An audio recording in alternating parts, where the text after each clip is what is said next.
What was that?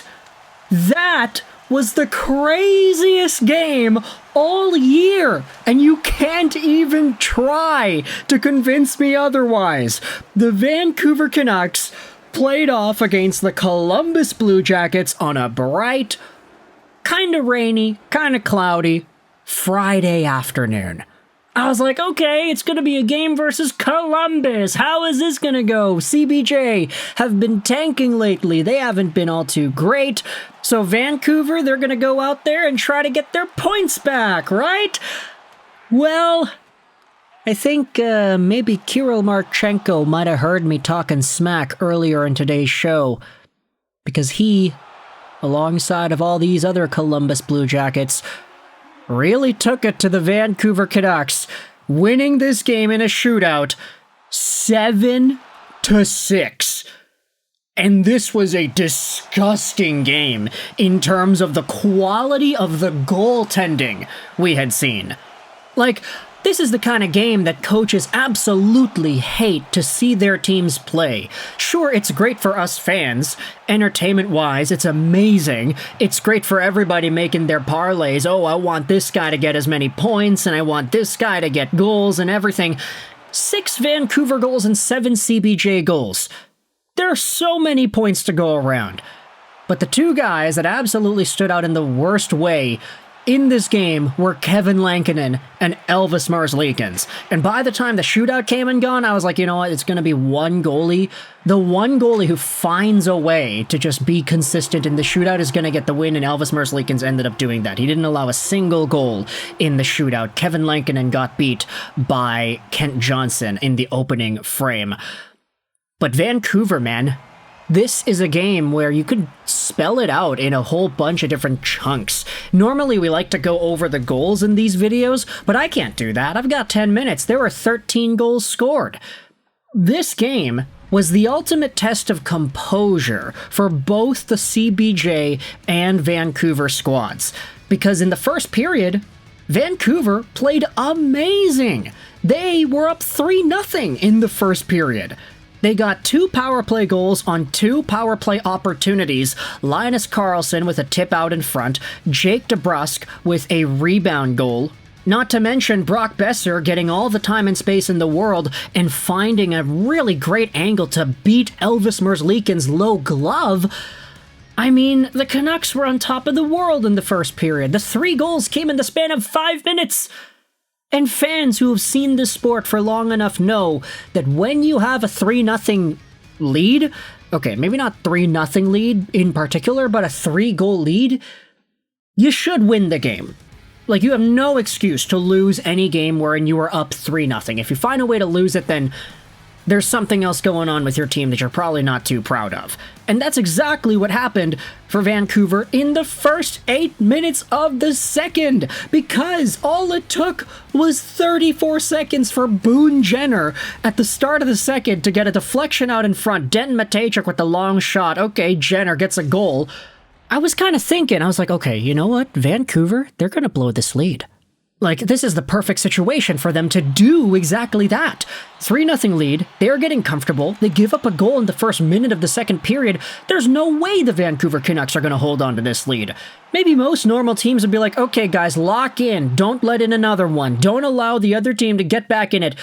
But this is the Vancouver Canucks of 2024-2025 we are talking about. They are all about chaos.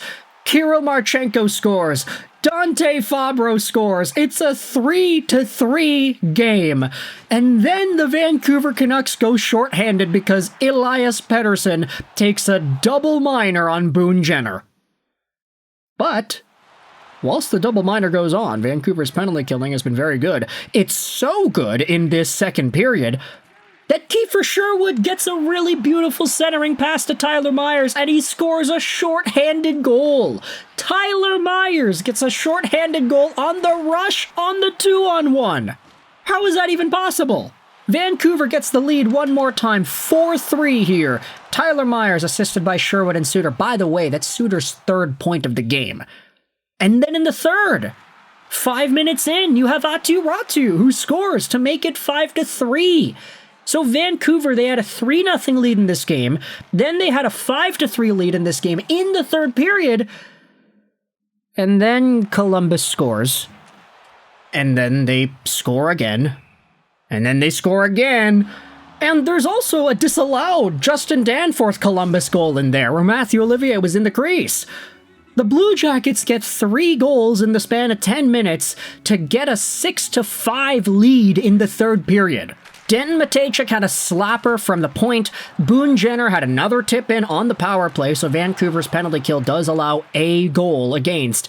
And then you had Mathieu Olivier revenge for the disallowed goal earlier on where he was in the crease. He scores to make it 6-5 Columbus with 3 minutes left. It felt like everything Columbus threw towards the goal was going in. Like, what, are we talking about the flu? We're talking about the Vancouver Canucks going through some sort of a bug or something. It felt like that out of Kevin Lankinen.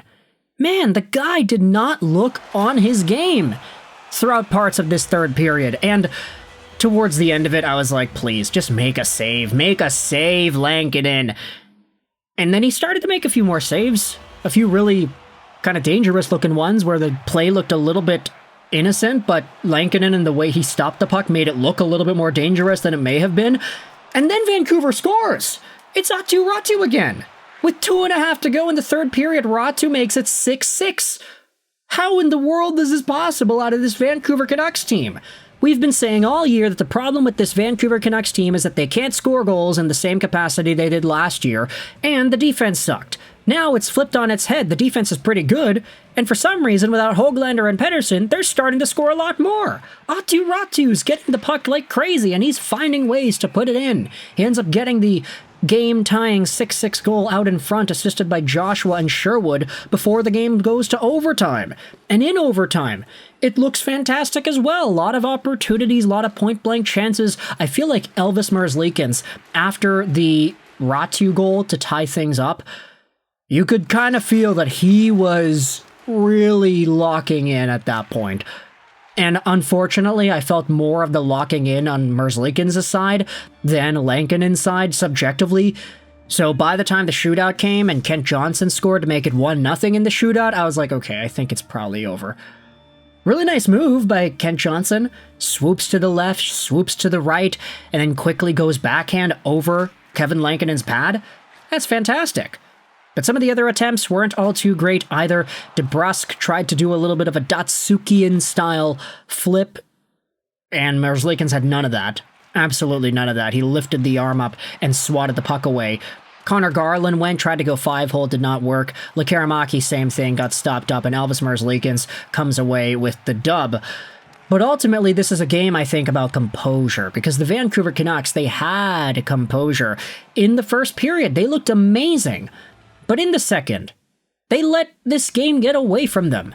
From 3-0 to tied 3-3, and then quickly getting a shorthanded goal to get things back in your favor. And then you get another one. You get a 5-3 lead at the start of the third. And you let the Blue Jackets come back. I don't know what it was. The momentum just built up in that building. Fans were buzzing. Ref, you suck was being chanted hard amongst this fan base when there were certain plays that didn't get penalized. Elvis Merzlikins got taken down in front of his crease by Kiefer Sherwood. There were a few other opportunities that I think could have been calls, but they weren't. And of course, the disallowed goal was also a big ref you suck chant there. But the Vancouver Canucks, they let 2 free points go away from them in this one. They get 1. Maybe it's enough to still be competitive, but in a game where you're up 3-0, and 5-3, with that 5-3 lead being in the third period, you have no reason to lose it, but the Canucks, they still found a way. Leading the way with the Vancouver Canucks in points today, you had Pia Suter and Kiefer Sherwood, each with 3 assists. Brock Boeser had a goal and an assist. Aatu Raty had 2 goals, and Dakota Joshua had 2 assists. Quinn Hughes had 2 assists as well, so good to see Captain Quinn getting in there. Boone Jenner had 2 goals and an assist for the Columbus side, with 2-point games out of Mathieu Olivier and Kirill Marchenko. And Dante Fabbro had a goal and 2 assists. Denton Mateychuk had a goal and an assist, so a bunch of offense coming from the young Columbus D. be. Let me know your thoughts in the comment section below. How do you feel about the craziest game of the season for the Vancouver Canucks against the Columbus Blue Jackets? I hope you enjoyed this video.